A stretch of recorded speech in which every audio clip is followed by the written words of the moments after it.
अस्सलाम वालेकुम dear students, welcome to आज नॉलेज नेस्ट। जैसे मैंने सुबह एक पोस्ट चढ़ाया था फेसबुक पेज पे भी आपने और यूट्यूब पे चैनल पे भी मैंने चढ़ाया था। मैंने आपको बताया था आज 8 बजे तक ये वीडियो अपलोड होगा, तो जिसमें जम्मू एंड कश्मीर की हिस्ट्री के रिलेटेड कुछ क्वेश्चंस होंगे और जो पॉलिटिकल साइंस में आपका लास्ट चैप्टर है related to the Jammu and Kashmir reorganisation act 2019। तो हम डायरेक्टली स्टार्ट करते हैं इंस्ट्रूमेंट ऑफ एक्सेशन से। इंस्ट्रूमेंट ऑफ एक्सेशन जो है वो साइन हुआ 26 अक्टूबर 1947 को। उसके बाद 30 अक्टूबर 1947 को on the directions of Pandit Jawaharlal Nehru, जो महाराजा हरी सिंह है वो शेख मोहम्मद अब्दुल्ला को head of the emergency administration बनाते हैं। और उसके अगले साल 5 मार्च 1948 को शेख मोहम्मद अब्दुल्ला पहले प्राइम मिनिस्टर अपॉइंट किए जाते हैं जम्मू एंड कश्मीर के। 1948 में टेक्स्ट बुक एडवाइजरी बोर्ड को एस्टेब्लिश किया जाता है। टेनेंसी अमेंडमेंट एक्ट को लाया जाता है 1948 में। जून 20 है, यहाँ पे जो एग्जैक्ट डेट है जून 20 1949 को जो महाराजा हरी सिंह है वो अपने पावर्स जो है वो अपने पावर्स ट्रांसफर कर देते हैं अपने बेटे, जो उनके बेटे युवराज करण सिंह होते हैं उनको देते हैं, अपने पावर्स सौंप देते हैं और वो फिर खुद मुंबई चले जाते हैं। 26 अप्रैल 1961 को जो महाराजा हरी सिंह है उनकी डेथ हो जाती है due to the cardiac arrest. 17 नवंबर 1952 को पहले सदर रियासत बने जम्मू एंड कश्मीर के वो थे युवराज करण सिंह, फर्स्ट सदर रियासत ऑफ जम्मू एंड कश्मीर, 17 नवंबर 1952। इसी तरीके से जो डिस्ट्रेस्ड डेब्टर्स रिलीफ एक्ट लाया गया वो 1950 में लाया गया। इसी तरीके से एक और एक्ट लाया गया big landed estates abolition act 1915 में। ये भी 1953 में शेख मोहम्मद अब्दुल्ला को जेल में डाला जाता है। 1953 में ही जो बख्शी गुलाम अहमद थे, जो इनके एक कलीग थे शेख मोहम्मद अब्दुल्ला की, वो नेक्स्ट पीएम बनाए जाते हैं। 1953 में बख्शी गुलाम अहमद पीएम बनते हैं जम्मू एंड कश्मीर के। 1956 में बानाल टनल को कंस्ट्रक्ट किया गया है, नॉट इन 1960। ये आप याद रखिएगा, यहाँ पर 1956 में इसको कंस्ट्रक्ट किया गया है बानाल टनल को।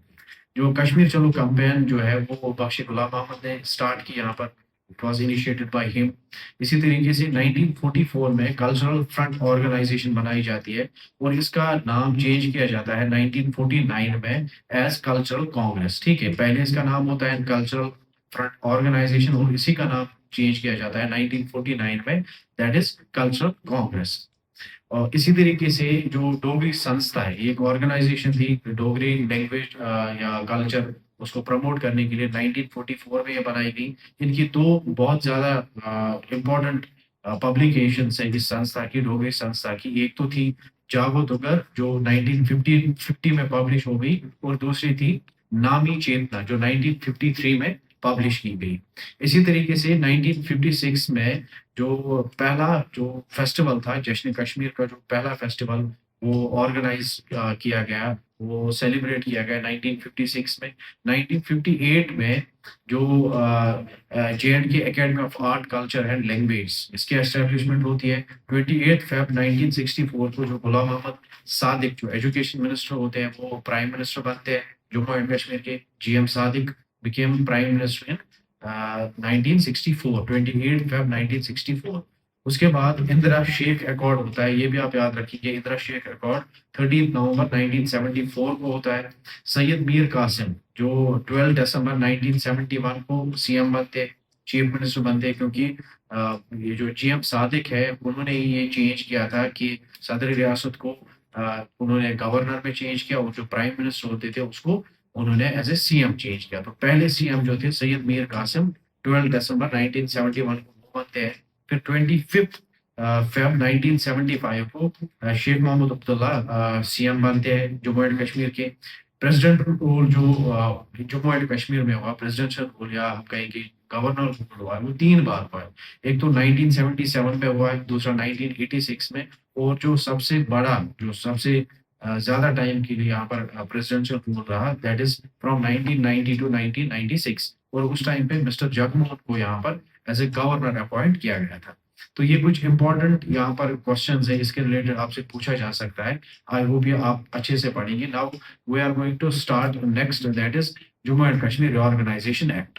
तो हम अब देखते हैं जो Jammu and Kashmir reorganisation act जो है इसको पास किया गया 6 ऑगस्ट 2019 को, और अगर इसकी जो इम्प्लीमेंटेशन हुई, जो अप्रूवल दिया इसको प्रेसिडेंट ऑफ इंडिया ने, that is on 9th of अगस्त 2019 को, और इसका ये जो इफ़ेक्ट में आया, दैट मीन्स ये यहाँ पर इम्प्लीमेंट हो गया, that is on 31st of October 2019। इसी तरीके से इसी रिऑर्गेनाइजेशन एक्ट के अंडर क्या हुआ कि जो इंडियन कॉन्स्टिट्यूशन का जो एक आर्टिकल है, 239A आर्टिकल, जो सिर्फ जो एक और यूनियन टेरिटरी है इंडिया की, दैट इज पुडुचेरी, वहां पर वो एप्लीकेबल था।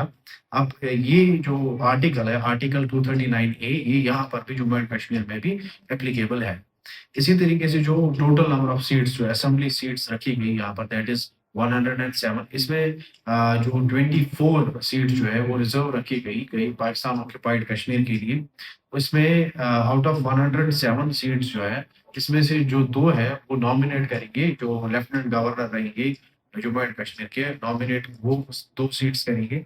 इसी तरीके से यहाँ पर जो मिनिस्ट्रियल काउंसिल रहेगा, मिनिस्ट्रियल काउंसिल में एक तो चीफ मिनिस्टर रहेगा, और उनके साथ एक काउंसिल ऑफ मिनिस्टर्स रहेगी, जिसमें टोटल नंबर ऑफ मिनिस्टर्स जो है वो 8 होंगे। 8 मिनिस्टर्स और सीएम, चीफ मिनिस्टर होगा उसमें। इसी तरीके से यहाँ पर पहले जो लेजिस्लेटिव काउंसिल होती थी यहाँ पर जम्मू एंड कश्मीर में, अब कोई भी लेजिस्लेटिव काउंसिल यहाँ पे नहीं होगी। इसी तरीके से सेंट्रल लॉज जो थे, लॉज है जो एप्लीकेबल यहाँ पर होंगे। Total number of central laws which are applicable here in J now, that is 106 central laws जो यहाँ पर एप्लीकेबल होंगे। और कुछ ऐसे लॉज थे, एक्ट्स थे जो यहाँ पर एप्लीकेबल नहीं थे। Now those laws, those acts are applicable here in Jammu and Kashmir, like Right of Children to Free and Compulsory Education Act 2009। इसी तरीके से राइट टू इंफॉर्मेशन एक्ट 2009, ये यहाँ पर एप्लीकेबल है। वो जो हमारा जो रणबीर पीनल कोड था, जो हमारी जुडिशरी सिस्टम में होता था, वो अब नहीं रहेगा। जो पूरे इंडिया में लागू है, that is Indian penal code 1860, वो यहाँ पर एप्लीकेबल होगा। लोकसभा सीट्स जो है, जो पार्लियामेंट्री सीट्स है, 5 सीट्स जो है वो जम्मू एंड कश्मीर के लिए रखी गई। और जो एक सीट है, जो क्योंकि लद्दाख को अलग किया गया, एक अलग यूनियन टेरिटरी बनाया गया, उसके लिए एक सीट को रिजर्व रखा गया। और मोर इम्पोर्टेंटली जो हाई कोर्ट होगा, जम्मू एंड कश्मीर का हाई कोर्ट जो होगा, वो एज कॉमन हाई कोर्ट होगा दोनों दोनों यूनियन टेरिटरीज के लिए, लद्दाख के लिए भी और जम्मू एंड कश्मीर के लिए। Thank you and all the best for your exams. I hope कि आप बहुत अच्छा करोगे इंशाल्लाह। जो मैंने गेस्ट पेपर भी प्रोवाइड किया था, या जितने भी एमसीक्यूज दिए थे मैंने आपको, इंशाल्लाह अल्लाह से यही उम्मीद है और यही दुआ है मेरी अल्लाह से कि वो सब क्वेश्चंस आपके एग्जाम में आए, और हर एक बच्चा जिसने मेरे वीडियो से फायदा उठाया है वो अच्छा पेपर करे। कल का पेपर जो आपका पहला ही पेपर है, इंशाल्लाह बाकी पेपर्स भी आपके अच्छे होंगे। तो साथ-साथ में मेरी एक रिक्वेस्ट फिर से है, मेरी चैनल को सब्सक्राइब कीजिए और साथ-साथ में कमेंट और शेयर भी कीजिए। अस्सलाम वालेकुम वरहमतुल्लाह।